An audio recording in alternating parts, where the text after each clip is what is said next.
Hey, how's it going? All right, so we're back. We're gonna now I'm gonna do a few proofs where we discuss quantifier exchange rule or change of quantifier, whichever way you want to call it, notated as CQ. So in this particular proof, let's look at our premises. Premise 1 says for all x, if x is A and x is B, then x is C.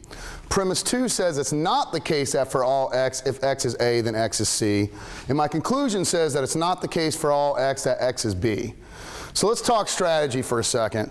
We look up into the premises, let's try and figure out how we're going to get to this conclusion.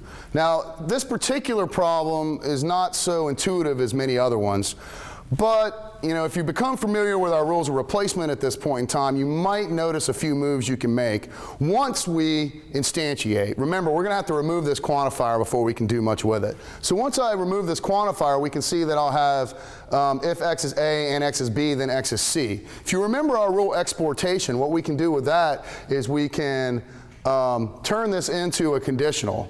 All right, into two conditionals actually. Right now it's a single conditional with a conjunction as my antecedent.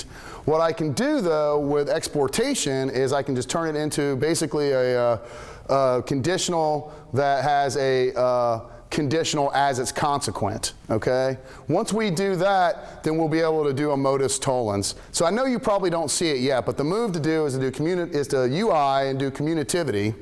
Okay, and then to do exportation. Once we do that, then through our quantifier exchange rule, we'll be able to develop a statement function that is the negation of our consequent, and therefore we'll be able to get the negation of our antecedent, and then we will be able to generalize it, universally generalize it, and then we'll use quantifier exchange rule again.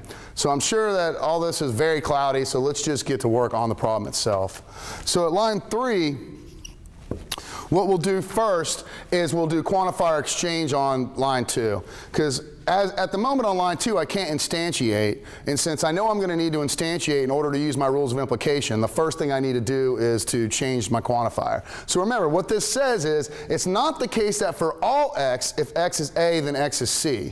Which just means the same thing as there exists in x where it's not the case that if x is A, then x is C. This is again from line 2 via the rule quantifier exchange. Okay? So look at what line 2 says. It's not the case that for all x, if x is A, then x is C. So what that's telling me is it's not the case that every single x in the universe, if it's an A, then it's a C.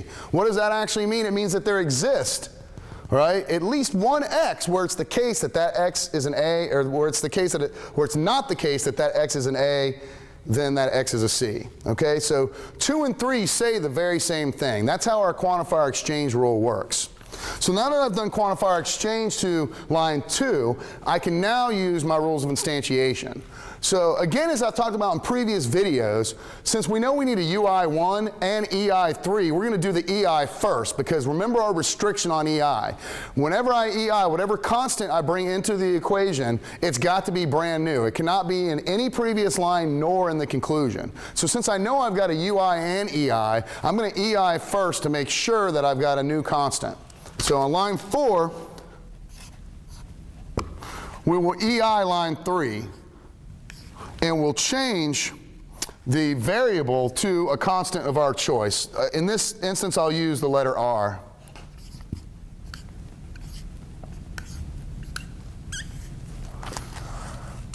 And that's from 3 EI. So what I've done here is I've simply removed my quantifier and I've replaced all my variables with a constant. In this case, I chose to use the letter R. You can use any letters you want, A through W. I chose to use R this time. Now we can UI line 1, and I'm going to use the same constant with my UI that I used with my EI. Hence the reason I did my EI first, because I needed to have that R be the first time it was introduced into the equation. So on line 5, we'll bring down line 1 from UI. So in this case, what I've done is I've removed the quantifier and I've replaced all my variables with a constant. Almost all my variables.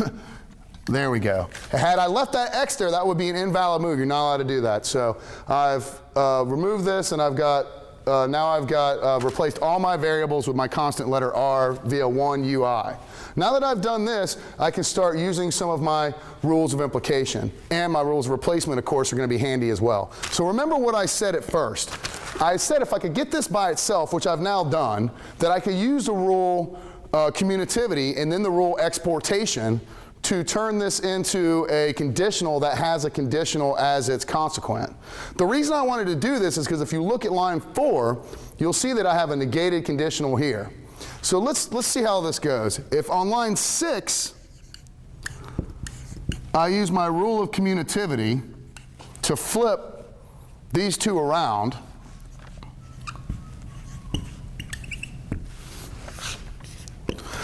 then I use my rule exportation to turn this conjunction, or this conditional that has a conjunction as its antecedent, into a conditional that has a conditional as its consequent, which would be like this.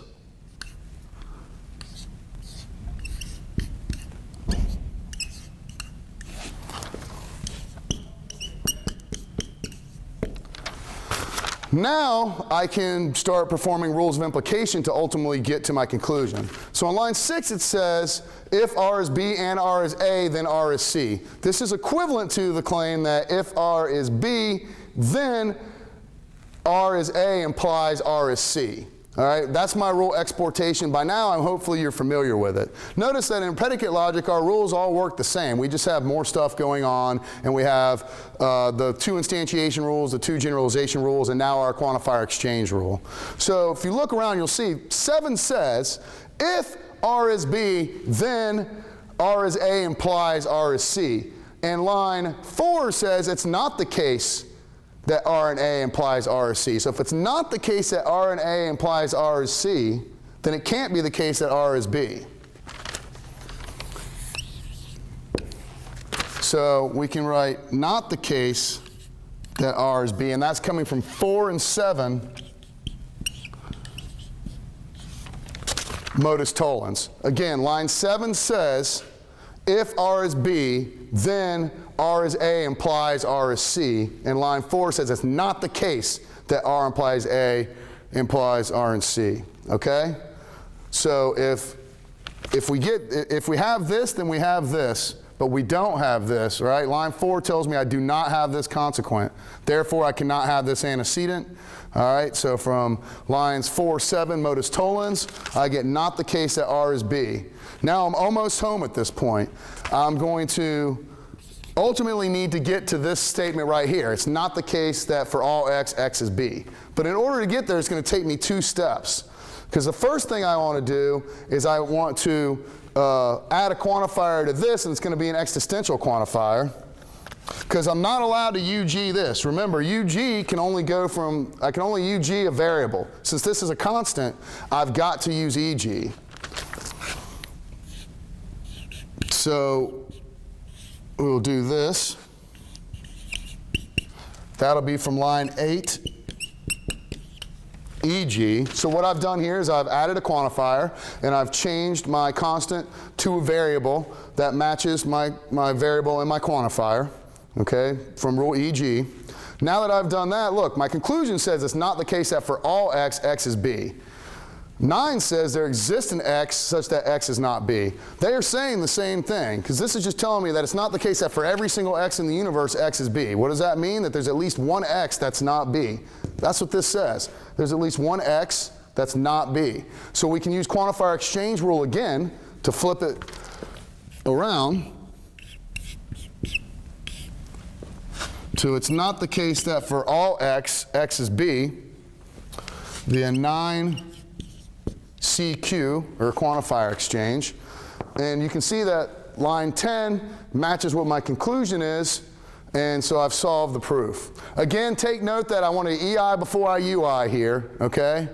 And then don't forget that anytime that you see a negated universal, you know that with quantifier exchange, that's just telling me that I have at least one thing that's not that case, right? If it's not the case that for all x, x is b, then there's at least one x that's not b. That's what 9 says.